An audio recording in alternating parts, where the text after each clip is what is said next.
Hallelujah, good morning. एक और विशेष समय प्रभु ने हमें दिया है। प्रभु यीशु के वचनों पर मनन करने का हर समय विशेष समय होता है। आइए छोटी प्रार्थना के साथ आज के मनन में हम आगे बढ़ें। प्रार्थना। पवित्र पिता, आपका धन्यवाद प्रभु। भले ही हम आपका कितना ही धन्यवाद करें, विभिन्न नामों से आपकी स्तुति करें, आपकी भलाइयों के सामने वो कभी भी बहुत नहीं होगा। आपकी कृपा के लिए आपका धन्यवाद। आज दोबारा हमसे बात करें, यीशु के नाम से प्रार्थना मांगते हैं, आमीन। प्रभु की स्तुति हो। कैसे हैं आप सभी लोग? क्या ठीक हैं? बीते 2 दिनों से हम परमेश्वर के विभिन्न नामों पर चर्चा करते आ रहे हैं। यहोवा यिरे, वे उपाय करेंगे, प्रबंध करेंगे। वे हमारे यहोवा राफा हैं, वे हमारे चंगा करने वाले परमेश्वर हैं। फिर यहोवा निसी, वे हमारे जय का झंडा हैं, वे हमारे ध्वज हैं। ही इज अ बैनर, हमें शक्ति देने वाले हैं। हालेलुया। जबकि ऐसे महान परमेश्वर हमारे हैं, तो हमें शत्रुओं से क्यों घबराना है? परिस्थितियों को देखकर क्यों डरना है? कल की चिंता हमें क्यों करनी है? और क्यों हमें ऐसा हारा हुआ जीवन जीने की जरूरत है? अगर हम प्रभु पर विश्वास नहीं करेंगे, उनकी महिमा पर हम भरोसा नहीं लाएंगे, तो हमें हारा हुआ जीवन ही जीना होगा। जिस प्रकार इस्राएल के देखिए कई सारे शत्रु हुआ करते थे, चाहे उन दिनों में या आज, उसी प्रकार आज विश्वासियों के भी कई शत्रु होते हैं। और ये तमाम जो शत्रु हैं, ये शैतान की ओर से हैं, इसमें कोई दो राय नहीं। कई सारे देश इस्राएल के शत्रु हैं। इसमें बेचारे उन देशों का कोई दोष नहीं है, लेकिन उन्होंने शैतान को स्थान दिया। इसीलिए शैतान उनका इस्तेमाल परमेश्वर और उनके लोगों के खिलाफ शुरुआत से करते आ रहा है। समझ रहे हैं? जो परमेश्वर के शत्रु हैं, वे परमेश्वर के मित्रों के साथ लगातार संघर्ष करते रहेंगे। अगर कोई हमारा विरोध करता है, मतलब वो हमारा आलोचक है और हमें पसंद करने वाले हमारे मित्र होंगे। इससे हमें एक अंदाजा मिल सकता है। पर हमेशा एक बात याद रखें, कोई भी मनुष्य हमारा विरोधी नहीं है। जाने अनजाने में शैतान को स्थान देने की वजह से शैतान उनका इस्तेमाल हमें हराने के लिए, हमें गिराने के लिए बड़ी चालाकी से करता आ रहा है, यह याद रखें। जब इस्राएली मिस्र से बाहर आए, तो उनके एक मुख्य शत्रु जो थे, वे थे अमालेकी। ये अमालेकी जो हैं, ये एसाव की संतान हैं। ये हमेशा परमेश्वर के संतानों के विरोध में रहे। जानते हैं ना एसाव कौन है? एक समय के भोजन के लिए अपने पहलौठे के अधिकार को बेचने वाला। और दूसरी तरफ देखिए याकूब, जो कि धोखेबाज था, किसी न किसी तरह से परमेश्वर की आशीषों को चाहता था, अपने पापों के लिए परमेश्वर से पश्चाताप करता है, और तब परमेश्वर उसे क्षमा करके याकूब से इस्राएल बनाते हैं और इस्राएली जाति का वो एक मूल पिता बनता है। तो एसाव और इस्राएल के वंशज हमेशा एक दूसरे के विरोधी हैं। इस्राएलियों को लेकर परमेश्वर की महान योजनाएं हैं। अब्राहम को दिए वायदे के अनुसार परमेश्वर ने उन्हें आशीषित किया है। तो जब परमेश्वर इस्राएलियों को छुड़ाकर आगे बढ़ा रहे थे, तो ये अमालेकी जो हैं, लगातार उन्हें आगे बढ़ने से रोक रहे थे, युद्ध करने आ रहे थे। तब मूसा कहता है कि हमें इनसे छुटकारा पाना जरूरी है, हमें इन पर जयवंत होना होगा, क्योंकि ये हमें आगे बढ़ने से लगातार रोक रहे हैं। दोबारा से मैं कहना चाहूंगा, कोई भी मनुष्य हमारा शत्रु नहीं होता। जो हमारा वास्तविक शत्रु है, वो शैतान है, जो उन मनुष्यों का इस्तेमाल करके हमें आगे बढ़ने से रोकने का प्रयास करता रहता है। बाइबल में बिलाम नाम का एक व्यक्ति है। जानते हैं उसने क्या किया था? इस्राएलियों को कोई श्राप नहीं दे सकता कहकर शत्रुओं की जो खूबसूरत लड़कियां हैं उन्हें इस्राएलियों के बीच में भेजने को कहता है, ताकि इस्राएली पुरुष उनसे आकर्षित हों और उनके साथ में मिलकर पाप करें, और परमेश्वर का क्रोध उन पर भड़केगा और इस्राएली खुद श्रापित हो जाएंगे। इसी प्रकार जब हम हमारे जीवनों में पाप को स्थान देते हैं, श्रापित होते हैं, फिर वो शारीरिक इच्छा होने दीजिए, भुक्कड़पना होने दीजिए, धन की आशा होने दीजिए, सांसारिक इच्छा होने दीजिए, जब हम उन पर जयवंत होने पाते हैं, विजयी होकर आगे बढ़ने पाते हैं। शरीर की इच्छा, आंखों की अभिलाषा, जीविका का घमंड हमारे शत्रु हैं। शैतान विभिन्न प्रयास करेगा कि इन्हें हमारे सामने वो लेकर आए, परिस्थितियों के जरिए, लोगों के जरिए इन्हें हमारे सामने लाएगा, लेकिन हमारे लिए आवश्यक है कि हम इस पर जीतें। इस संसार में जयवंत होने के लिए अधिकार का इस्तेमाल करते हैं, हथियारों का इस्तेमाल करते हैं, कोर्ट कचहरी वगैरह का इस्तेमाल करते हैं, इस प्रकार के विभिन्न हथकंडों को वे अपनाते हैं। लेकिन हम जो कि प्रभु की संतान है, हमेशा हमें एक बात को याद रखना है, अगर कोई परिस्थिति हमारे विरोध में है या कोई व्यक्ति हमारे विरोध में है, तो हमें केवल एक काम करना है, प्रार्थना। मूसा प्रार्थना करने वाला था। प्रार्थना के जरिए शत्रुओं पर विजय पाने के लिए मूसा हारून और हूर के साथ पहाड़ पर चढ़ता है। जब प्रार्थना की बात आती है, हम कहते हैं, हां मैं प्रार्थना करता हूं। अपने आप के लिए प्रार्थना करना अच्छा है, अपने विश्वास की रक्षा के लिए, अपने आप के लिए परमेश्वर की जो योजनाएं हैं उन्हें जानने के लिए प्रार्थना करना आवश्यक है। लेकिन किसी परिस्थिति का सामना करने के लिए, शत्रुओं का सामना करने के लिए, हमारी सामर्थ्य से बड़े शत्रु का अगर हमें सामना करना है, तो उसके लिए 2 या 3 लोगों को मिलकर प्रार्थना करना है। और इस बात को हम यीशु मसीह के जीवन से भी देख सकते हैं। केवल यीशु मसीह ही हमारे एक अच्छे आदर्श हैं। समय समय पर उन्होंने अकेले प्रार्थना की, साथ ही साथ कई बार उन्होंने पतरस, याकूब और यूहन्ना को अपने साथ में लिया और उनके साथ मिलकर प्रार्थना की। उसी प्रकार यहां मूसा भी, अरे मैं बहुत प्रार्थना करने वाला हूं, मैंने स्वयं परमेश्वर से मुखामुखी होकर बात की है, कहकर डींगे नहीं हाँकता, बल्कि हारून और हूर को साथ ले जाता है। फिर एक और बात गौर करने लायक है कि प्रार्थना के बाद कई लोग चुपचाप बैठ जाते हैं। देखिए, प्रार्थना जो है यह काम की शुरुआत है। तूफान के बीच दिया रखकर कहे परमेश्वर आप ही बचाएं, यह मूर्खता है।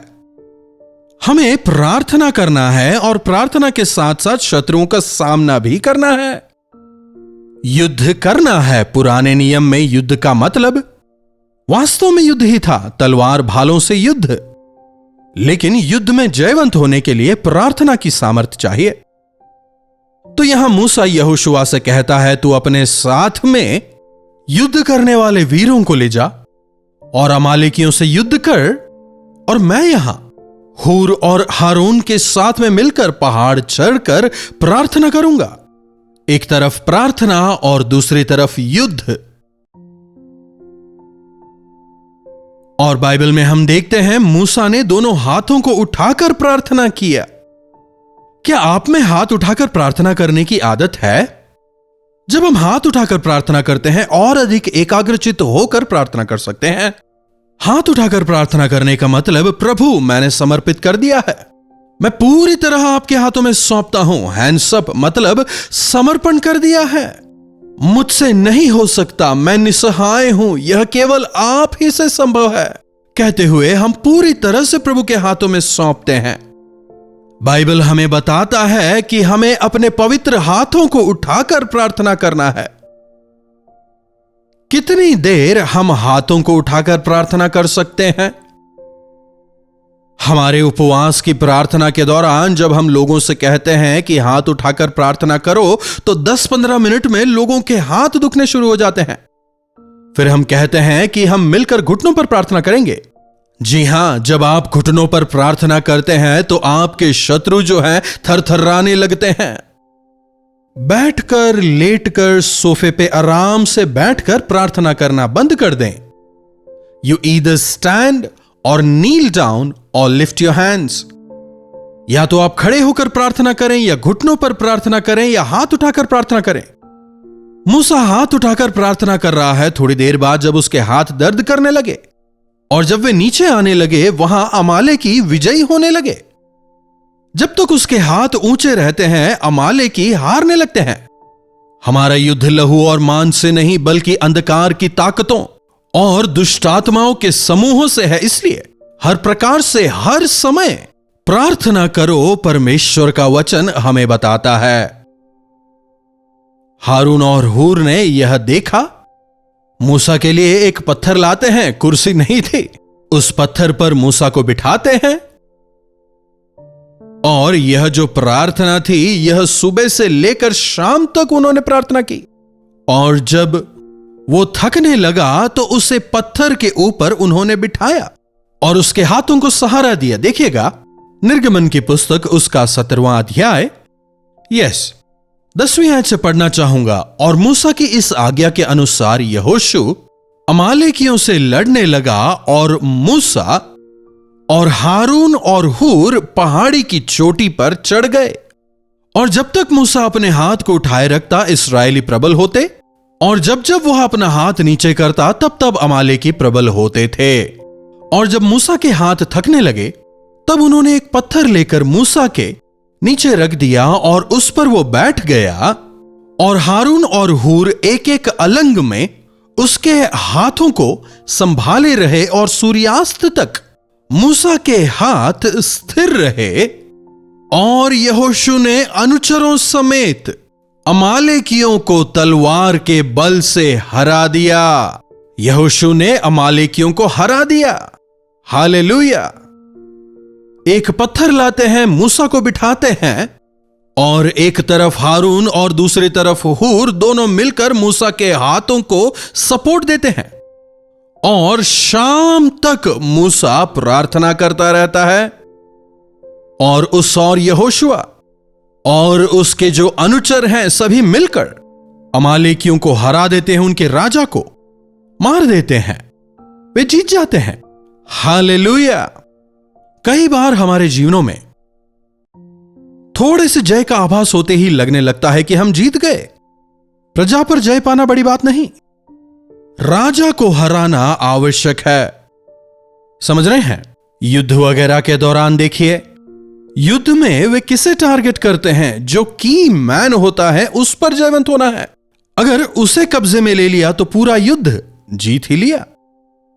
1000 सैनिकों को मारने के बजाय उनका जो कमांडर है, उसे अगर अधिकार में कर लें तो सब खत्म। हमें शैतान का सामना करना है, शैतान के अनुयायियों का नहीं। और शैतान का सामना करने के लिए हमें प्रार्थना और विश्वास की आवश्यकता है। परमेश्वर की कृपा की हमें जरूरत होगी। कई बार घरों में मकड़ी के जाले नजर आते हैं। हम उन जालों को साफ करते रहते हैं, वे जाले बार बार आते रहते हैं। मतलब कहीं ना कहीं वो मकड़ी है। तो इसके लिए आवश्यक क्या है? हमें उस मकड़ी को ढूंढना है और उसे मारना है ताकि जाले बार बार ना आए। इसी प्रकार कई बार हमारे जीवनों में जो पाप हैं उन्हें हम मान लेते हैं, हमारी बलहीनताओं को हम स्वीकार करते हैं, उससे बाहर आने के कई सारे प्रयास करते हैं, लेकिन वो पाप का जो बीज है, वो जो आशा है, उसे हम नहीं निकालते।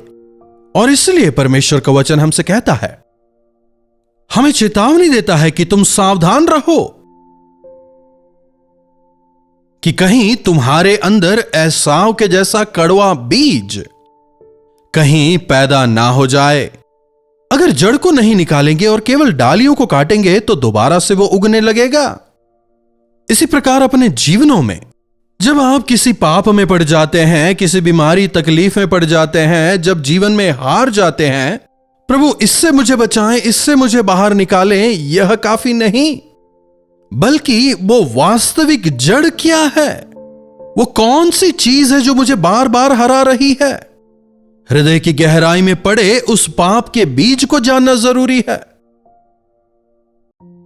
उन्हें समझकर जो उलझाने वाले पाप हैं उनका अंगीकार करें, और यदि उन्हें छोड़ें, जयवंत होंगे और हमेशा हमेशा के लिए शैतान को आप हराने पाएंगे। और इस शानदार विजय को पाने के बाद वहां पर मूसा 17वीं आयत में देखिए, तब वहां मूसा ने एक वेदी बनवाकर उसका नाम यहोवा निसी रखा और कहा, यहोवा ने शपथ खाई है कि यहोवा अमालेकियों से पीढ़ियों तक लड़ाई करते रहेंगे। समझ रहे हैं? जो परमेश्वर का विरोधी है वो हमारा भी विरोधी है, और जो परमेश्वर का मित्र है हमारा मित्र है। तो वेदी बनाकर मूसा उसका नाम रखता है यहोवा निस्सी। यहोवा हमारे जय का झंडा है। परमेश्वर हमें जय देने वाले हैं।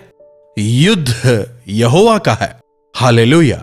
आज आपके जीवन के संघर्षों को प्रभु के सामने रखें, हाथ उठाकर प्रार्थना करें, और जो आपके लिए प्रार्थना करने वाले विश्वासी हैं, प्रभु के सेवक हैं, उनसे आप प्रार्थना को मांगें। आप वहां, हम यहां मिलकर जब प्रार्थना करेंगे, प्रभु हमें संपूर्ण विजय प्रदान करेंगे। प्रार्थना। महापवित्र पिता परमेश्वर, हां प्रभु, आप हमारे जय का झंडा है। आप हमें विजयी देते हैं, विजयी बनाते हैं। आप नहीं चाहते कि हम जो कि आपकी संतान हैं हारा हुआ जीवन जिएं, लेकिन फिर भी प्रभु जीवन में कई बार हम पराजित हो जाते हैं क्योंकि उस पाप के जड़ को हम बाहर नहीं कर पाते। प्रभु मदद करें कि पाप के उस बीज को पूरी तरह बाहर कर जयवंत जीवन हम जीने पाएं। अकेले भी और मिलकर हाथ उठाकर प्रार्थना करना हम सबों को सिखाएं। यीशु के नाम से प्रार्थना मांगते हैं, आमीन। अब हमारे पिता परमेश्वर का प्रेम, प्रभु यीशु मसीह का अनुग्रह, पवित्र आत्मा की संगति और सहभागिता हम में से प्रत्येक के साथ आज, कल और सर्वदा बनी रहे। आमीन। प्रभु की महिमा हो। आप कहां से हमारे साथ जुड़ रहे हैं? लाइव चैट पर आएं, अपने और अपने शहर का नाम हमें बताएं। आपके बारे में जानकर, आपसे जुड़कर हमें प्रसन्नता होगी। अपने प्रार्थना विषयों को भी आप हमें भेज सकते हैं। नंबर है 9884907779। व्हाट्सएप, वॉइस मैसेज या टेक्स्ट के जरिए आप उन्हें भेजें, हम अवश्य प्रार्थना करेंगे। आप भी प्रार्थना में लगे रहें, प्रभु जरूर आपके जीवनों में चमत्कार करेंगे। इन्हीं वचनों के साथ आज मैं आपसे विदा लेना चाहूंगा। दोबारा मिलने तक प्रभु का अनुग्रह हम सबों पर बना रहे। हालेलुया। पुणे और उसके आसपास रहने वालों के लिए शुभ संदेश। अगर प्रभु की इच्छा रही, जनवरी 26 तारीख को गणतंत्र दिवस की छुट्टी रहेगी, तो उस दिन प्रभु यीशु मसीह के नाम से हम सभी इकट्ठे होकर उनकी स्तुति और आराधना करने पाएं। इसके लिए एक विशेष गेट टुगेदर का हम पूना में जनवरी 26 तारीख को आयोजन कर रहे हैं। शाम को 5 बजे से रात 10 बजे तक केवल एक सेशन। आए, भाग लें। हिंदी बोलने वाले, तमिल बोलने वाले, तेलुगु बोलने वाले, मलयालम बोलने वाले, कन्नड़ा बोलने वाले, आप सबों को मैं प्रेम पूर्वक आमंत्रित करता हूं, क्योंकि हर रोज तेलुगु, तमिल, हिंदी, मलयालम, बंगाली और उड़िया भाषा में प्रसारित होने वाले कार्यक्रमों को आप सभी देखते हैं। पुणे जैसे शहर में अनेक भाषा बोलने वाले लोग हैं। जाति जाति के लोगों के लिए प्रभु यीशु मसीह ने अपने लहू को बहाया, इसीलिए इसके लिए उनकी महिमा और स्तुति करने के लिए, प्रभु की भलाइयों को याद करते, उनकी प्रशंसा और महिमा करने, प्रभु यीशु मसीह के आगमन के लिए उनके वचनों के द्वारा अपने आप को तैयार करने के लिए इस गेट टुगेदर का आयोजन कर रहे हैं। अपने परिवार समेत अवश्य आएं, अपने मित्रों को भी अवश्य बुलाएं। आपसे व्यक्तिगत तौर पर मिलकर आपके लिए प्रार्थना करने के लिए मैं तैयार रहूंगा। आएं, भाग लें, आशीष पाएं। एड्रेस गौर कीजिएगा, YMCA सेंटर, रास्ता पेट, नियर क्वार्टर गेट, पुणे। अधिक जानकारी के लिए नीचे दिए गए नंबरों पर आप व्हाट्सएप कर सकते हैं। आएं, भाग लें, प्रभु की आशीषों को पाएं। कल्वरी दर्शन, ये है प्रेम के दर्शन, यीशु प्रेम के दर्शन। कल्वरी दर्शन, ये है प्रेम